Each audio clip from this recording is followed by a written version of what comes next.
Welcome to the Power of Integrity podcast. I'm Ralph Adamo, your host, where leadership aligns with principles. Today, I'm delighted to have Jamie Getgood. In fact, Jamie, who is an Orange County resident, is here from the down under. You'll know immediately where Jamie's from as soon as you hear him speak. We are delighted to have him. He's got a wonderful pedigree and a lot of information. His world had to take on integrity in such an intense way when he was working through the ending of GM's relationship in Australia.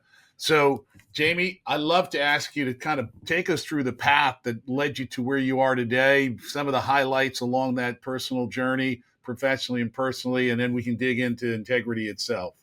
Yeah, absolutely. Look, I've had a very unique career, is probably a good way to put it. And now your listeners are hearing the accent and going, oh, I know where he's from. So I actually started off, before I got into HR, I started off as a mechanical tradesperson. That's a whole nother world. But I moved from that into the HR space, worked in some really incredible organizations before joining General Motors as head of HR for manufacturing, and was there at a time when the business was not performing. So the Australian General Motors facilities, we were a bottom quartile performer in the world of General Motors. We were not doing well. So I joined at a time and was tasked with trying to fix the culture. And we then went on this whole journey of fixing things like our integrity and the way we communicated. And that's a story in itself. But we had huge success. We went from bottom quartile within 18 months of putting in relational leadership and some of these principles. We became a top 10 car plant in the world. However, unfortunately, due to performance of the industry and the economic factors, it didn't make sense to build cars in Australia anymore. So GM, Ford, and Toyota all announced closure. And I then found myself the task of not just closing General Motors manufacturing, but also getting involved in the closure of the whole industry. And I can touch on that through this session, but super successful. Almost 90% of our workforce transitioned to new opportunities in new industries within 12 months because of the program we put our people through. Really proud of our achievements. And I ended up winning Australian Leader of the Year, got all these accolades, and thought, well, after this, what am I going to do? So I started a consultancy firm. That grew rapidly. I'm doing amazing things, and then COVID hit. So that then led me all the way to Orange County, working for a company called Staffing Venture Capital. So I got involved in the merger and acquisition space, got involved in offshore operations because we had two different business units. And then around 7 months ago, an opportunity came for me to run my own offshore organization, and hence the People Avenue was born. And now I do offshore marketing, offshore recruiting, and offshore support for mainly US companies. Wonderful. Well, Jamie, tell me something. We're going to talk about integrity. When you think about it, what does integrity mean to you? Look, I think for me, it's about it's a couple of things. First and foremost, transparency. I think it's about your word being your word. I think it's about holding on to values that are important to you as an individual, but also to the greater community. And I think sometimes people are true to their own values, but their values may not align with everyone else. So it's this real interesting mishmash of your values, your transparency, and your word being your word. Yes. Now, you are known for Rebel Insights and employee engagement. And so when I think about employee engagement, what insights would you share with our audience about how leadership is impacted by integrity and how potentially loyalty and productivity is impacted by the principle of integrity in that environment? Absolutely. And I'll use General Motors as the case study because it was probably the perfect example you're going to find. When I joined, I talked about us being a bottom performer, bottom quartile performer. And it was pretty clear to see why. When I joined the organization, we whilst we were good at building cars, we weren't good at managing people or leading people. And there were a number of issues. One, we were not transparent at all. We would only tell people what we felt that they needed to know at some point down the track. We were very secretive. We kept things to ourselves, and we didn't even communicate with our people well. So we had poor relational skills. I got, unfortunately, in my first week, I got heavily abused verbally by a senior leader. I was called every bad swear word you can think of, and it was all because he wanted to fire people for just not necessarily hitting their targets. And I was week one on the job going, it must be to do with our leadership. And I said that in the meeting, and that's why he had a rant at me. But I'm glad that happened because it was a catalyst for me to go to our head of Australia at that time, manufacturing in Australia, and say, this behavior is not how we're going to change our organization. We need to change our leadership. We need to actually relate with our people, communicate with our people, show transparency. And we built multiple programs to completely redo our leadership. And if you weren't going to come on that journey with us, we were happy to find you a job outside of General Motors. So we exited some key leaders that were never going to make it on the journey. And that was a really pivotal point for us because we were standing by, this is what good leadership is. This is how our people need to be treated. And that is the integrity piece that we're going to hold on to. And if you're not here, that's fine.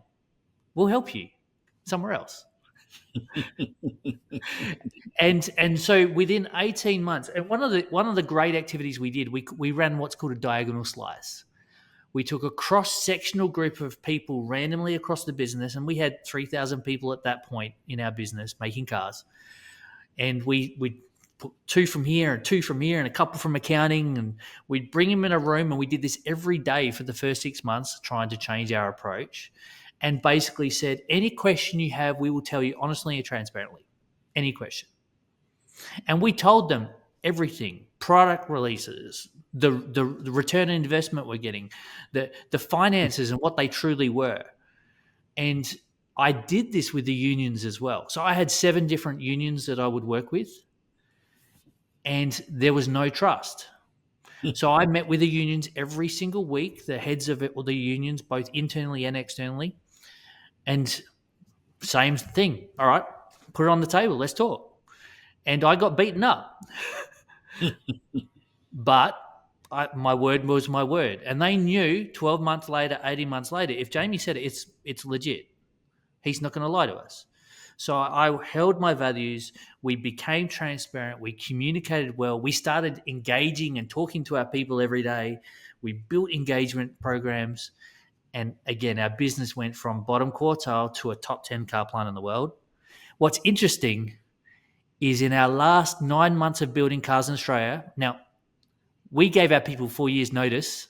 We didn't give them 3 months notice that we were closing. We gave them 4 years because we built a world-class transition program going, we found out today we're going to have to close, so we're telling you today. We didn't hold out the information. We told them. We can't tell you we're now going to be transparent with you and then hold that information. So even though I didn't have a plan, we stood in front of our workforce and said, we will close. We're giving you every bit of notice we can. It's 4 years. We are going to build a world-class program. We're going to make your life the best it's been in this last 4 years. You deserve the great experience for all your service. And we're going to do everything we can to get you a job when you leave. What's interesting is every metric improved over that last 4 years, from attendance to quality to productivity to safety. Every metric in our business improved. Our people metrics improved. And we became, for the last 9 months of building cars in Australia, the number 1 car plant in General Motors worldwide for quality. Wow. Who'd have thought? That's what leadership does, and that's what I believe integrity does. Yeah, fantastic. And you're echoing, turning those that are initially were adversaries into allies and confidants, and that through staying the course and keeping to your principles. Absolutely. Here's an interesting thing. Since I left General Motors, I have a couple of union leaders, external union leaders, who still ring me to this day going, hey, can you help me with this? One of them wants me to help him find him a job because he wants to do something different. Another one saying, hey, I've got some problems with this organization I'm working with. How would you approach it? So I'm occasionally coaching the union on how to build relationships with their company and help the company take a different approach. Yes. Now, in the manufacturing environment, you wouldn't have had as much direct contact with the customer, the consumer.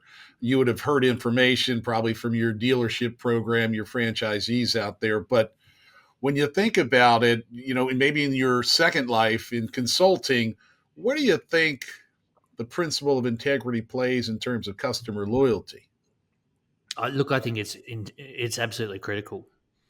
Um, I think if we can't show integrity or transparency or honesty with our clients, they're not going to stay clients for very long. It just takes one slip up.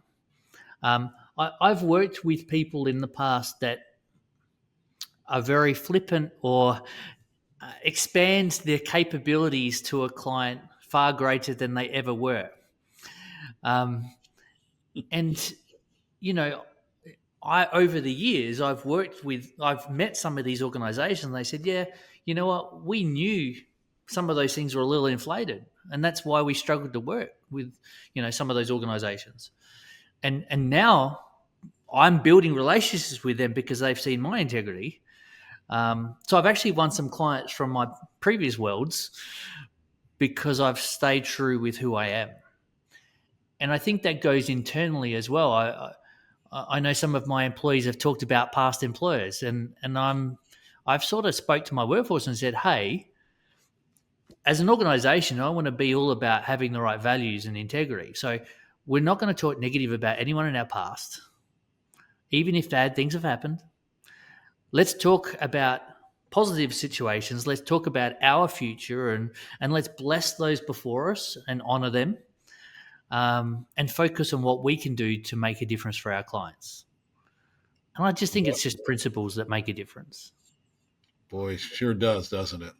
I mean, what do we hold on to that's concrete? The most concrete things are very etheric, aren't they? Absolutely. I Yeah, mean, things, I was just going to say the employment relationship and the client relationship is all based on trust. right? You don't That operate with bond, integrity, you don't have trust. right? That bond of trust, for sure. Absolutely.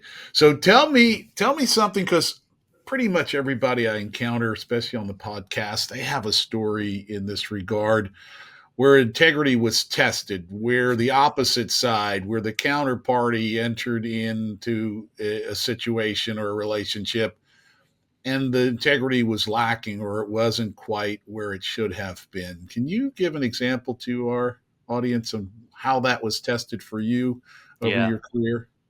Look, I think being in the HR space most of my career, I've had a few moments like this, and maybe I shouldn't mention the employer, but I worked for an employer in the past, with unions, and I had a scenario where we had to terminate an employee because they did something really bad.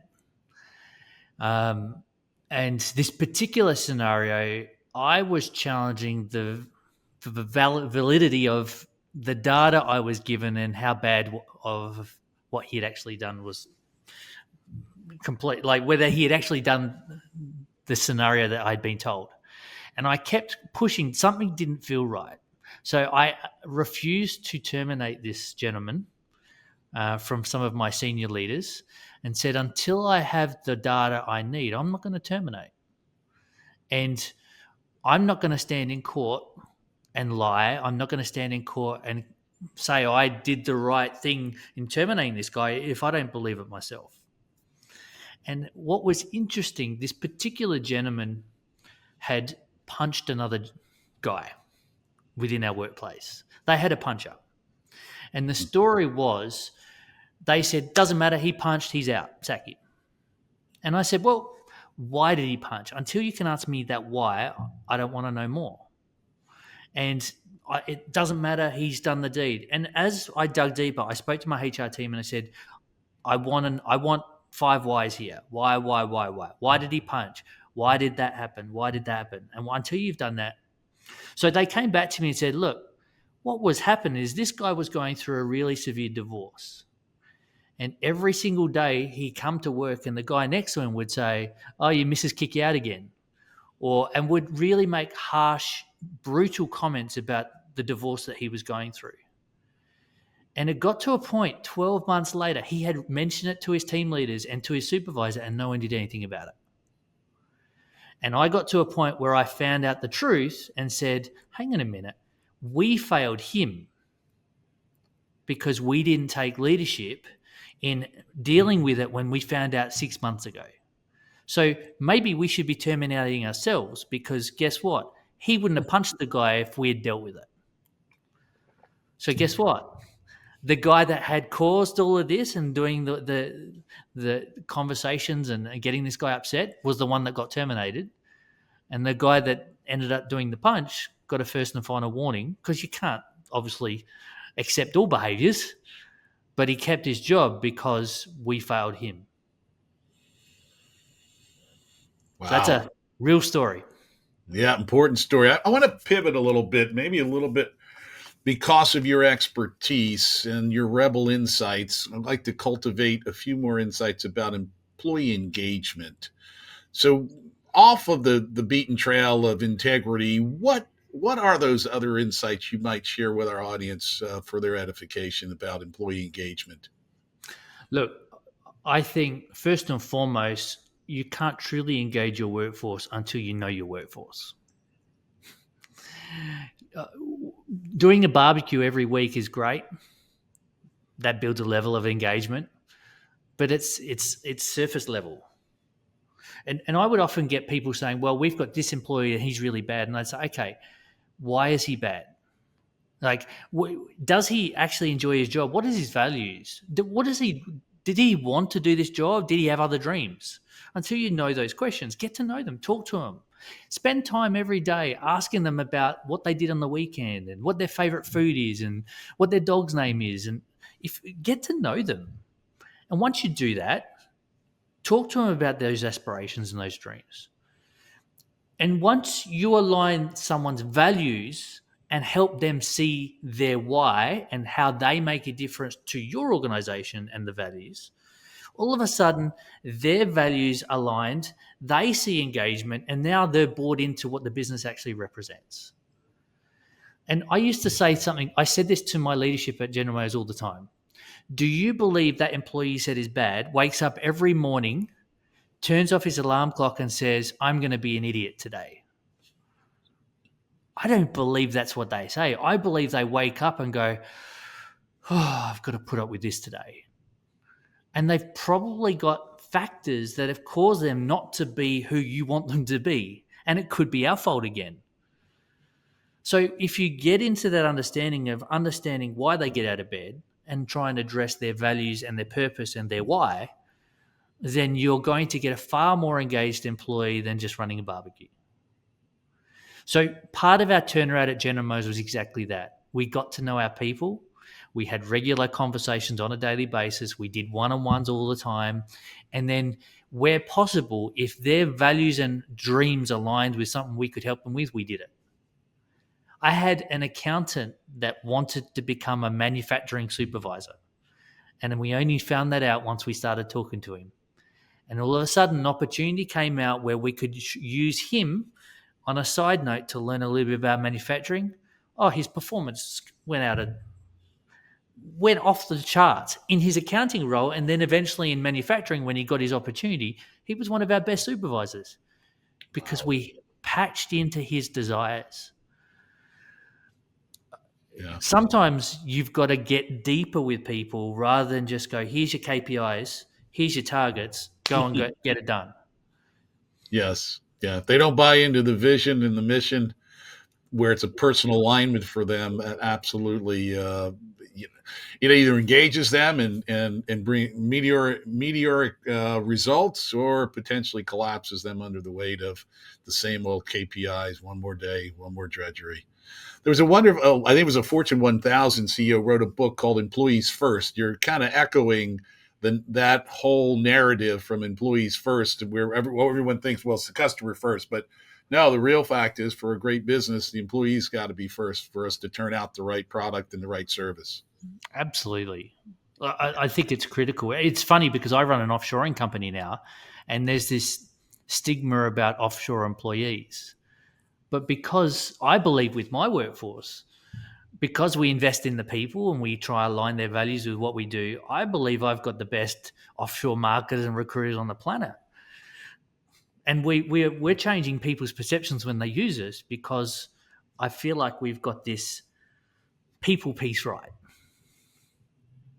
It Makes a certainly difference. sounds like it. These are more than rebel insights. It's fantastic. We're here with Jamie Getgood and learning about employee engagement, integrity, and how it plays a role in the environment at work. And I want to ask you something personal. I know you didn't get prepared for this question, but we've been trying to cultivate with our audience, our community, their dream making and their bucket list. Is there one or two things on your bucket list that you'd like to tell our audience about?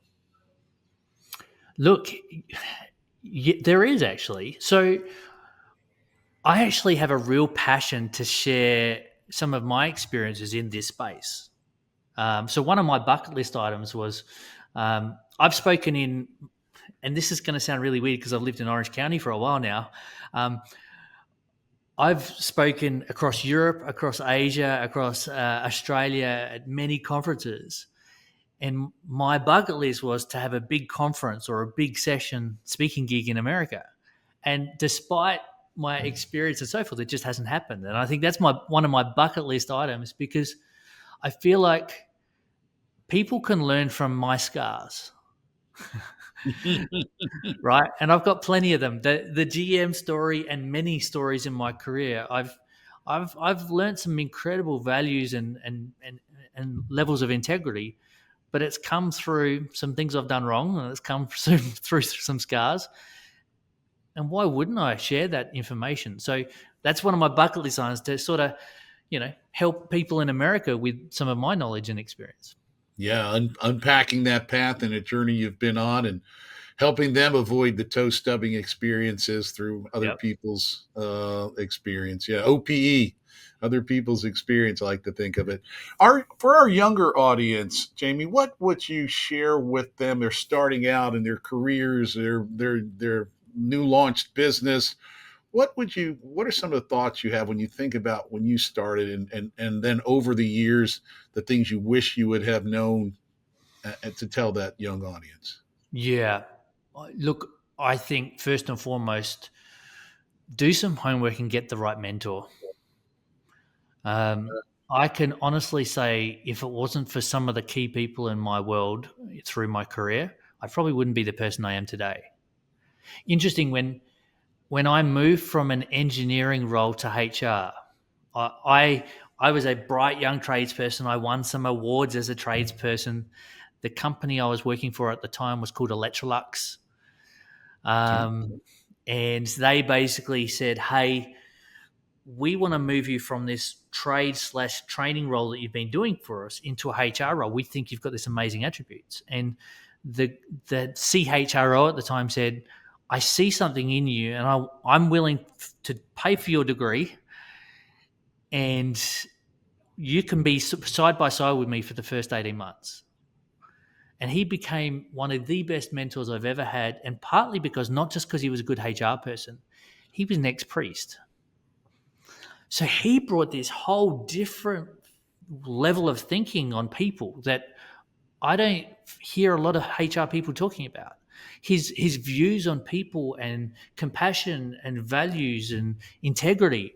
I believe I had that. I grew up as a Christian lad, and I had certain values that I believe I had. But to now see those values in action through this mentor made such a difference to my career.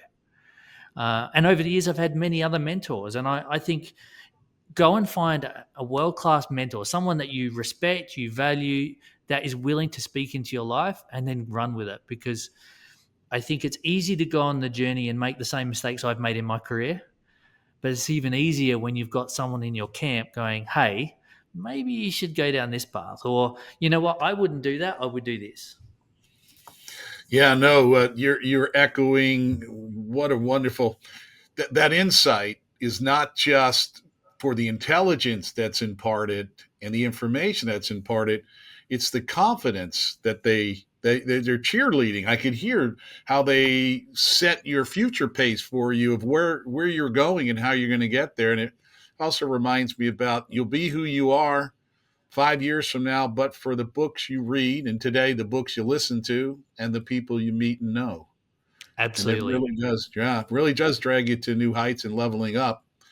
As we kind of close out here, Jamie, is there anything else you wanted to share before I kind of take us around the bend here? Yeah, look, I think on that last question, the only other thing I was going to add, which I think you really touched on beautifully, is that continuous learning. There are so many incredible books, like your own, Ron, where we can learn the right values and the right approach. And you know, you've got obviously your book. You've got Multipliers by Liz Wiseman, incredible book. And Start with Why and Leaders Eat First by Simon Sinek. And you know, there are a lot of great leaders out there that we can learn from. And so go and continuously learn. Go and listen to audiobooks and build yourself up. That's tremendous. The Rebel Insights from Jamie Getgood. Jamie, if our audience wants to get in touch with you, what's the best way for them to do that? Look, best way is to find me on LinkedIn. There are not too many Jamie Getgoods in the world. I have the best last name on the planet. I was going Um, to echo that. so I'm very easy to find on LinkedIn. And so that's going to be the best way. Otherwise, you can see the peopleavenue.com and we can talk to you there. Wonderful. We've been enjoying our Power of Integrity podcast where leadership aligns with principles. And Jamie Getgood, you are a perfect example for our audience of how leadership aligns with principles. Really enjoyed having you today. Thanks so much for being on. Excellent. Thank you so much. It's been a pleasure. Okay. Thank you again.